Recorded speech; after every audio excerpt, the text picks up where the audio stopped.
Fatih. I'm here from Galilee, from Israel. I just want to make sure that the audio is indeed working. I hope. Yeah. And I just wanted to give you a short update of where we are in the war because you get a lot of videos. About 85% of the videos that I watch are wrong. They're not just wrong, they're a bit, what I would say, sensationalists. Try to overemphasize something that is not that big and not give you the full picture. So um, I thought to give you a short update of what is going on. But before that, just want to make sure that you guys are here. And yeah, I see that people are indeed connecting on Twitter, Facebook, and YouTube. You can write where you're from in the comment section of all of those platforms so I can acknowledge. I see people from Indiana, North Carolina, Dubai, people from Texas.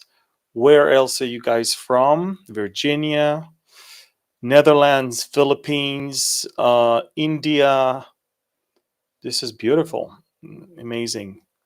El Salvador, Lexington, Kentucky, Ohio, Brazil, people from Wales, Florida, Arizona, Kansas City, see people from Sweden, Norway, Romania. Wow, beautiful. So, I haven't been for a long time on camera, and there's a lot of stuff going on here. Apart from the progression of the war, and we're fighting literally in five different fronts. But apart from that, more and more and more and more things are now being revealed. Things that took place on October 7th, things that we could have not known because those things were not shared with the public until now. So a lot of it is very hard.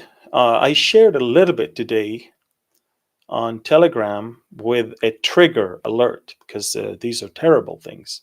So when you see trigger alert, if you can't really take some very graphic descriptions of stuff, then don't read it. That I put several times trigger alert because it's that bad. So I'm going to start by telling you that I've got thousands of messages from dear South African followers, very wonderful Christians that are uh, amazed, and they're very disgusted by their government's appeal to the International Court of Justice, as if Israel is committing genocide uh, in Gaza, which is, of course, not only that it's wrong, but if we did that, there wouldn't be a war right now. I mean, the war would have ended on October 8th.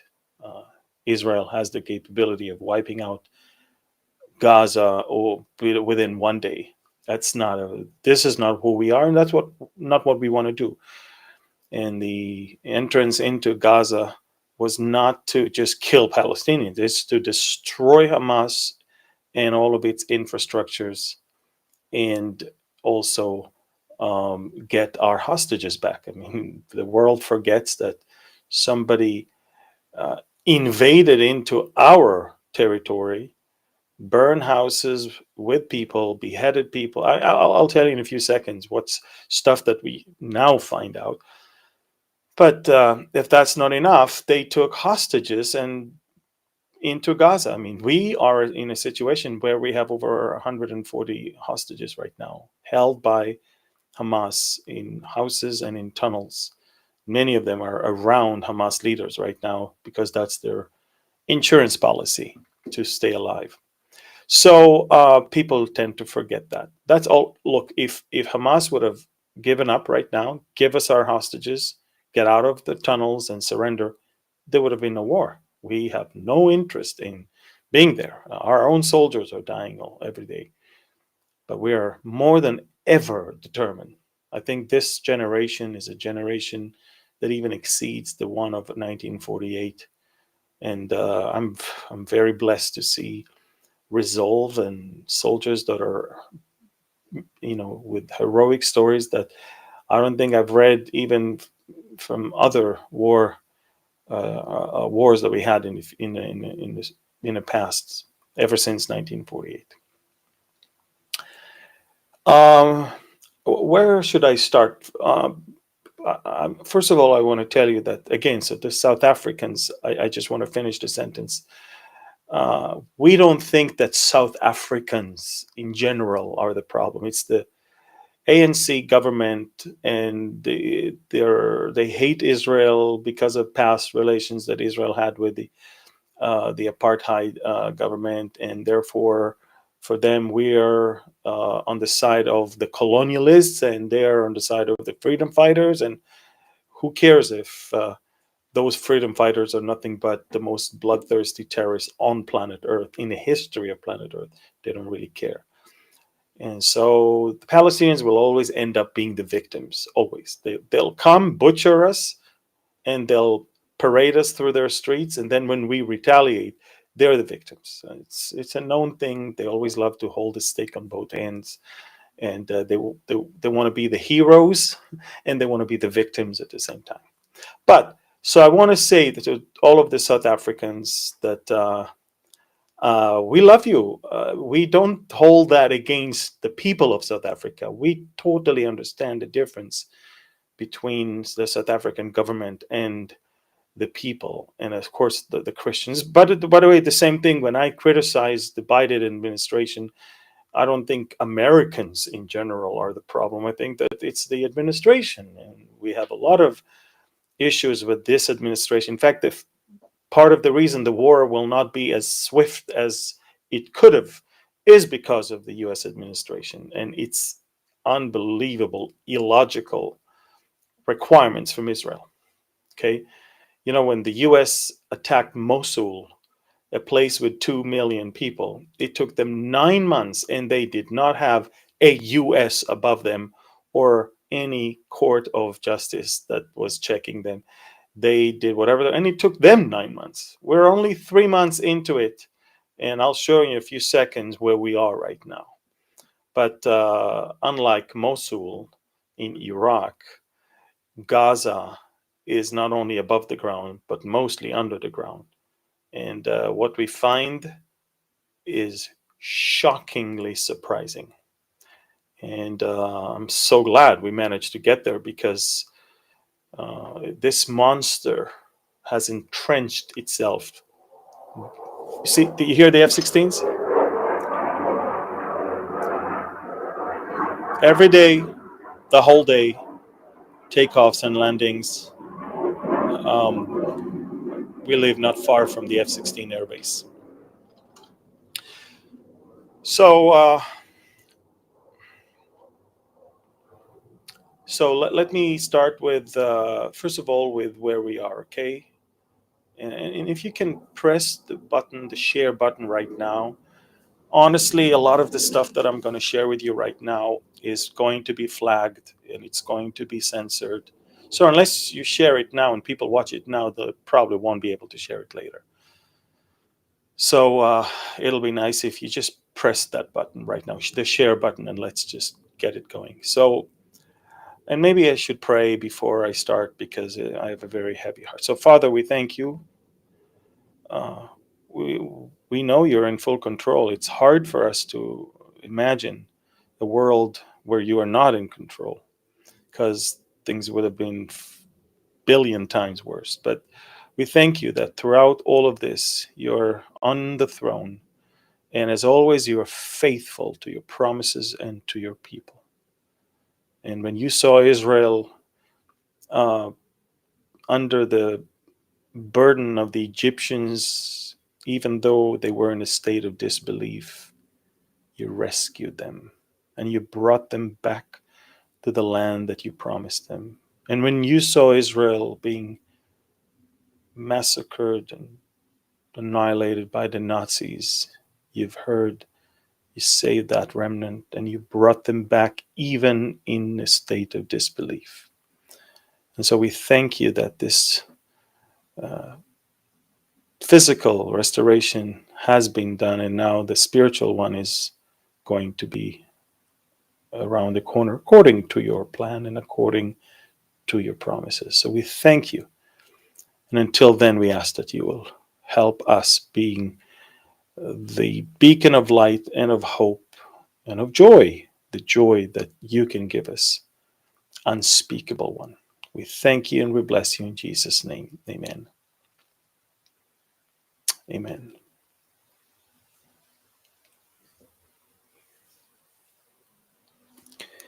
So,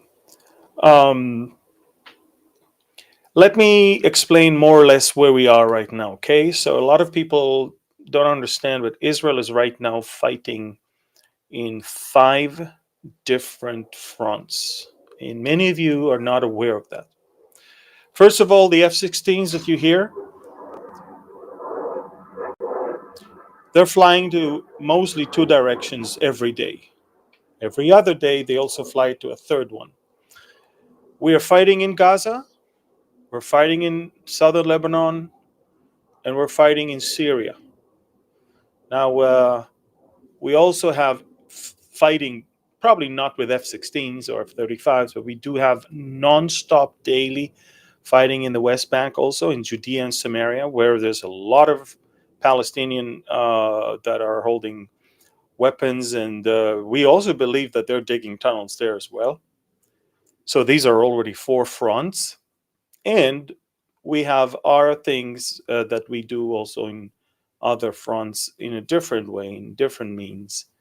And I'm talking about Iraq and Iran. Probably the only country, well, the only country we're not daily engaged in battles with is Yemen, and that's because Yemen is mostly trying to attack U.S. forces right now. And a few hours ago, they shot some rockets and missiles towards a U.S. battleship. And there are battles in the Red Sea between the Yemenite Houthis and the U.S. forces.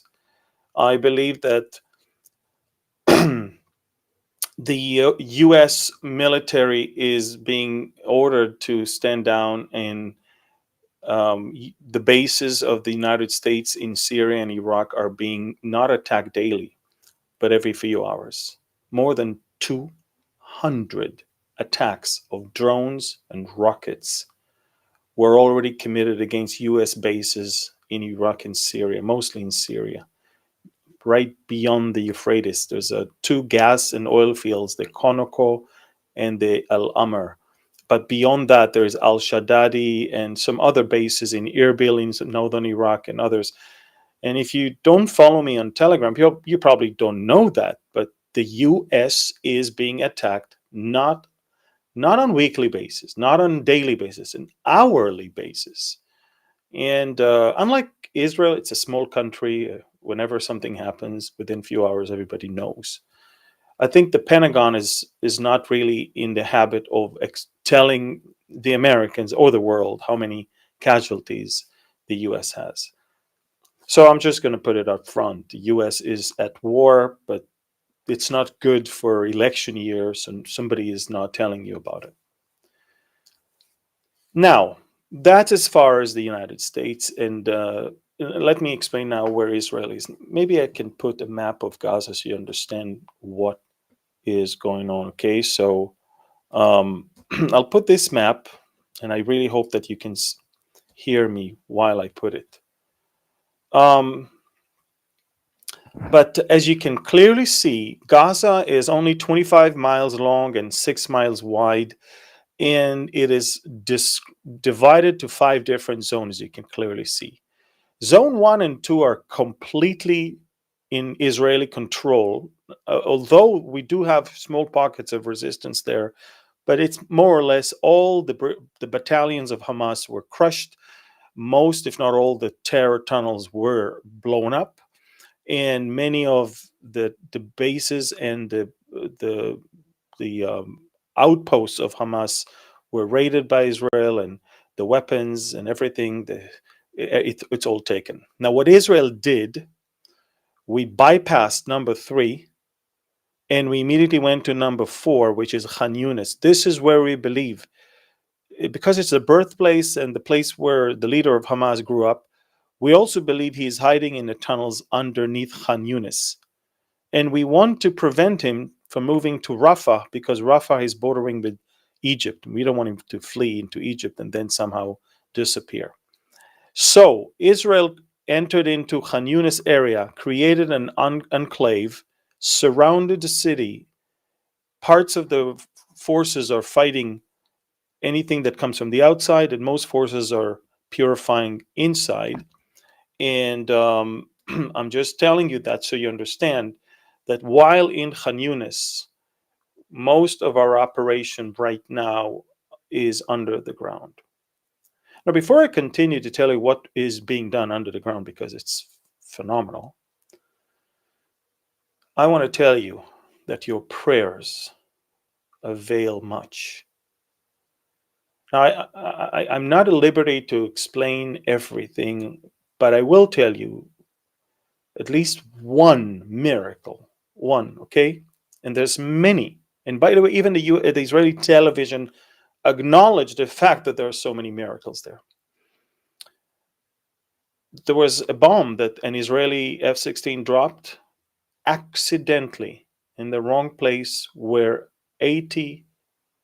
about 80 soldiers, IDF soldiers, were. And miraculously, that bomb did not explode. And again, this is just one story. And the gag order was originally then, because it's not fire from Hamas, we're talking about our own forces. But I'm not even talking about the miracles when it comes to how God protects our soldiers from Hamas. It's just phenomenal as well. I want to tell you that these terrorists they dress up like women, they dress up like old people, they dress up like poor people. They cover an RPG launcher with some blanket as if they're holding a baby, and then they pull the launcher, and they cause us not to believe that there's any innocent civilian. And it's sad to see that Gaza does not host Hamas, but Gaza is Hamas. And it's sad to see that Hamas is not in Gaza, but Hamas is Gaza. Almost every house that we raided had a shaft to a terror tunnel, or weapons and rockets that many of them were hidden underneath beds of children. Can you imagine hand grenades underneath beds of children? We're talking about explosives and mines and IEDs that were placed everywhere. It's just unbelievable.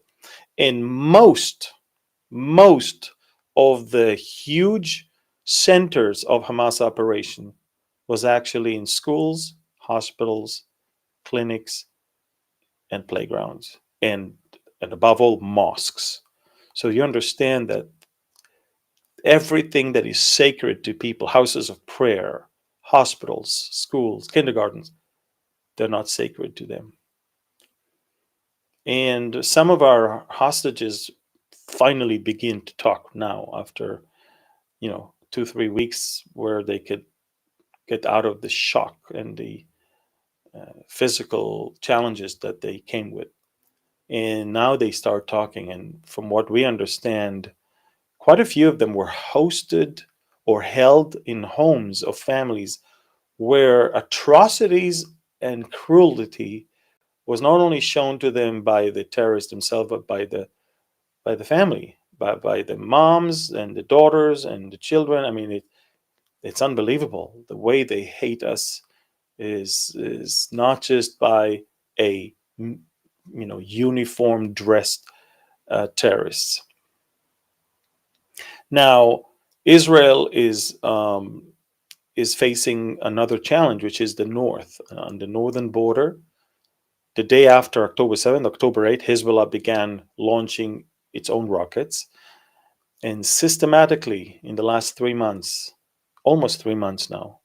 Hezbollah is not only trying to target civilians and soldiers, but since we evacuated them all, now it's destroying all facilities and houses. So even if we told the Israelis to get back to their homes, in many places there are no homes to get back to. Israelis, about 80%, 80,000 from northern Israel, 100,000 from southern Israel, they're refugees because you cannot get back to where you live near Gaza, and you cannot get back to where you live on the northern border because there's, fighting going on right now. So Israel has become, a place where we have our own refugees, and the philosophy of Israel has always been that if you want to fight me, I'm going to your territory and we'll fight there. But right now, at least in the north, we cannot fight there because we are busy fighting in Gaza, and we prefer to finish with Gaza and then go and deal with the Lebanese Hezbollah threat. It's going to be much, much harder. We estimate that this war will last at least 6 more months.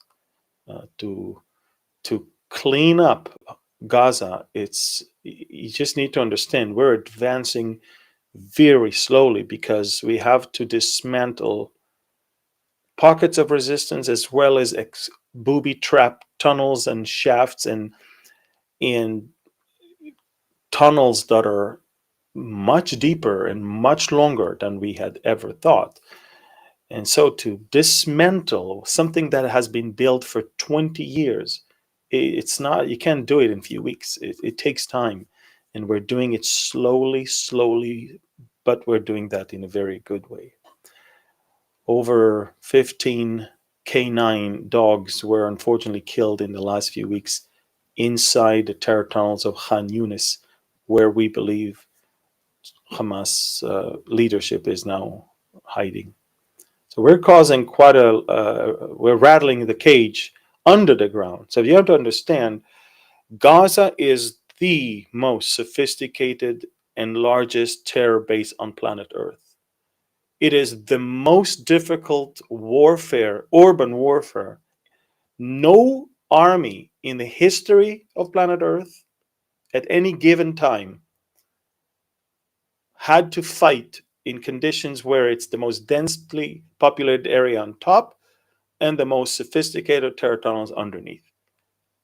The experience that the IDF is now gaining is obviously phenomenal, but we're doing stuff that we cannot learn from others. We are now creating something that others can learn from. So we have to deal with the largest terror base on planet Earth. And once we dismantle it, we're going to have to move up north to fight with the largest terror organization on planet Earth, which is a different story.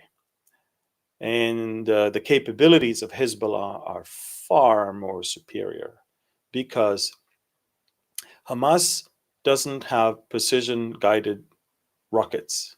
They have dumb rockets. They just shoot them. And these are just round metal objects with some explosive in them that they don't have their own engine and their own GPS system. So once you launch it, it's gone. And we can shoot it down and that's it.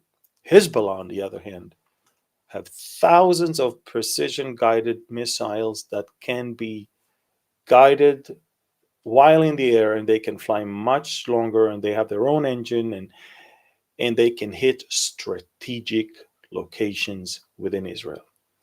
And they have so many of them that even if they shoot 100 and only 10 hit the target, it's 10 precision-guided missiles that hit target. But that means they hit that strategic location no matter what.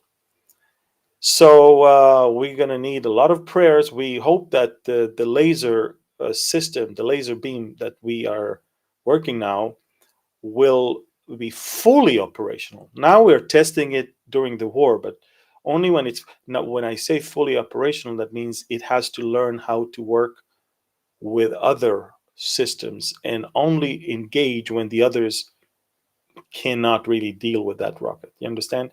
I mean, there has to be some synchronization so we don't shoot down our own planes or our own rockets or our own drones and so on.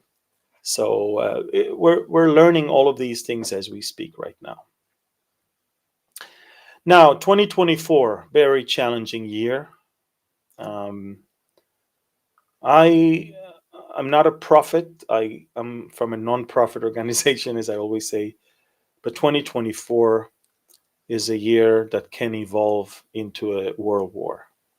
Definitely, it can evolve into a world war because we see the elections in America are only in November, and the current administration is so weak and so passive because they don't want to anger some elements in their party. And so it's inviting more and more and more problems and more troubles. And, you know, China is openly saying that the unification of China with Taiwan is going to happen soon. North Korea just said that they're planning in 2024 a nuclear exchange or a war with the Western world. They understand that this is the right time. Look, nobody wants someone strong in the White House because then they will not be able to do what they want to do. And it's very heartbreaking to see the U.S. foreign policy falling apart, basically. And it's just so passive and so almost irrelevant that it's just sickening. So this is what we are going through right now. Israel is fighting in Gaza on the northern border. We're hitting Syria. We're hitting them hard. We killed some very, very senior Iranian Revolutionary Guards personalities. Israel is operating not only on the border but also further. We have also destroyed Iranian militia forces in Al Bukamal on the border between Iraq and Syria. We destroyed some artillery and radar systems that then allowed us to fly further deep into Syria. And we also killed a high-level delegation of Iranian advisors that came to the airport of Damascus just a couple of days ago. A lot of stuff is going on every day, almost every hour. And I want to urge you, I cannot, one of the reasons I don't do all these updates on Facebook and YouTube because they just censor everything. And they've got algorithms and they've got their own fact checkers and they don't allow me to speak. So Telegram has become my only domain where I can just say everything. And if you want to go there and I want to really challenge you not to put your trust much in many of the sensational videos that are out there. It breaks my heart, and there's nothing I can do because I'm only one person. I'm waiting for our studios to be ready. The construction begins in a couple days. Just a lot of bureaucracy I wasn't even aware of.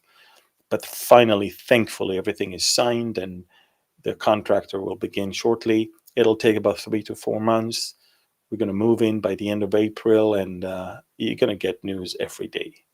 But until then, Telegram is the only way I can really communicate to you everything. And I want to encourage you to join because honestly, Facebook and YouTube are not going to let me say everything I can.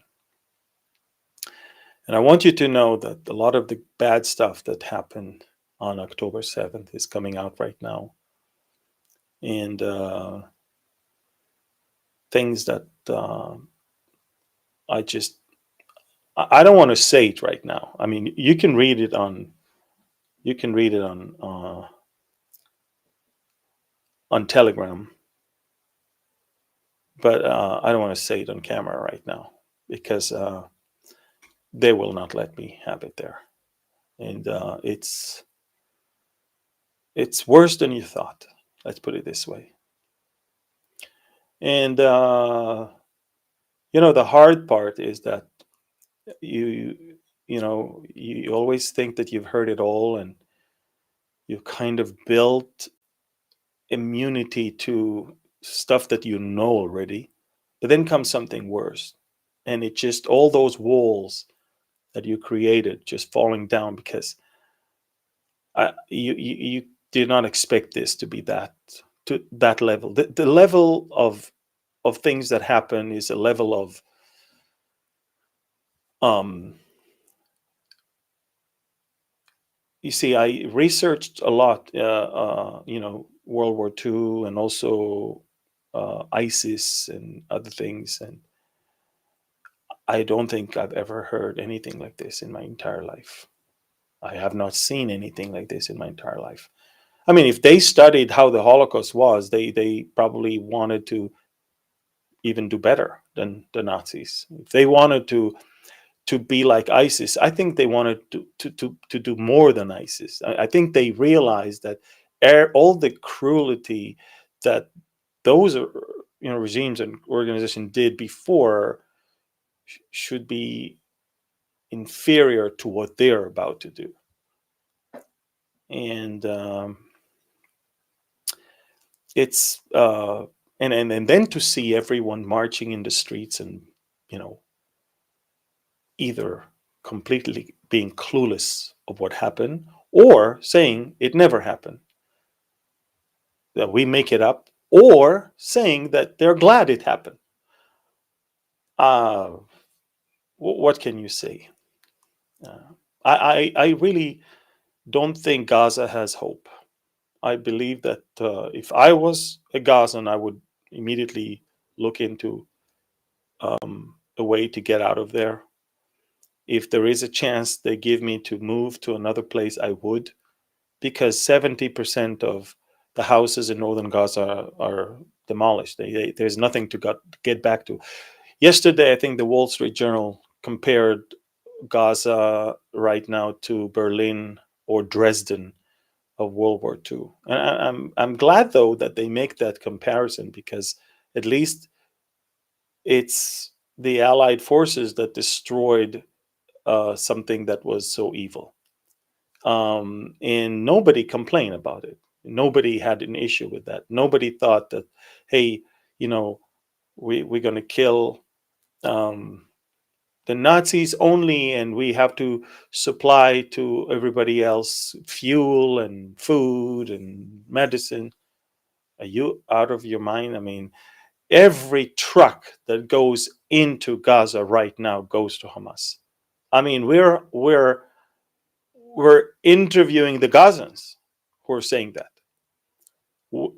Every truck that goes now into Gaza prolongs the war and prolongs the suffering of the Gazans. And it breaks my heart, but this whole to ask for humanitarian aid is not to ask for humanitarian aid. It's to ask for Hamas to stay alive and survive. And Hamas they said it, and I posted it many times. They don't care about the people above the ground. They think that the people above the ground are not under their care. They should be cared by the UN and by others.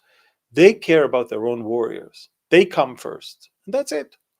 So if there's food, we get it first. If there's fuel, we get it first. If there's water, we get it first. If there is medicine, we get it first.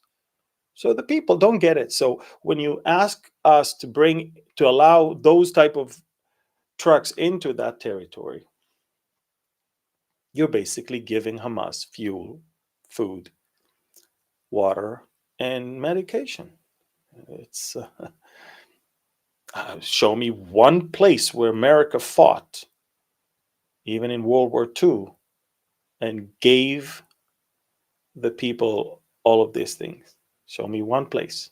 I mean, I'm not sure why Israel is being asked for something that those who ask her to do that never did it themselves. Not sure, but it is what it is. So look, I'm going to try and do these type of things more often, but it's very hard. Um, But thank you for your prayers. Thank you for your support. Thank you for staying in touch with us. And again, I can only ask one more time, please go to Telegram. I'm telling you, the other platforms are not accurate, to say the least. Please share this as much as you can. I'll try to give you more. I'll try to give you more information about other things as they happen. Again, a lot of the activity right now is under the ground in Gaza. That's why we don't hear much.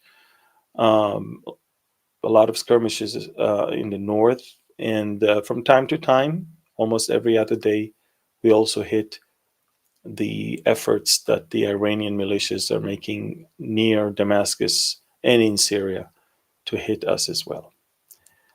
Every little thing that used to make breaking news up until a few months ago is now something that is on a daily basis thing. There are days where I don't sleep because it's hard to sleep. I mean, literally every other minute there is a takeoff or landing, and sometimes they fly very low. And so I love the fact that we have our fighter jets scrambling and taking care of business, but at the same time, you know, on New Year's Eve, almost half of the Israeli Air Force was flying. There's so much that had been planned, and thankfully, most of it was thwarted by us. A lot of stuff that we don't tell people that were about to happen um, at the same time. So there's a lot of stuff that is going on, but we truly, truly believe that God is in full control. Of all the nations around the world, I can say Israel is one of those nations that can say that it will survive. It will not vanish. I am God. I do not change. Therefore, you are not consumed, O sons of Jacob. That's what the Lord said in the book of Malachi. So he does not change, and therefore Israel will and has to survive. That's it. God has a plan for them. Yes, they're in a state of disbelief right now. But as in Romans 3, verse 3, what if some did not believe? Will that make God's faithfulness without effect? And even in 2 Timothy, it says, even if we are faithless, he's faithful because he cannot deny himself. So thank you again. I'll keep in touch with you. Please share this video. And for those of you who haven't done so, Discovering Daniel, the sequel of Revealing Revelation, is coming out soon, and I could really use your pre-ordering of the book right now. And let me explain why. Once you pre-order the book, the numbers are telling the big stores that this is a very sought after book. And so they immediately place an order and bring it to their brick and mortar stores, such as Walmart, Target, place of heathens and places that don't believe in God want to have the book just because they think it'll sell well. And the only indication for them to see if it sells well is if the pre-orders are high. So discoveringdaniel.com, pre-order it. Let's teach the world what God's plan for Israel is and for the world. Thank you. I love you. God bless you. And shalom. Bye-bye.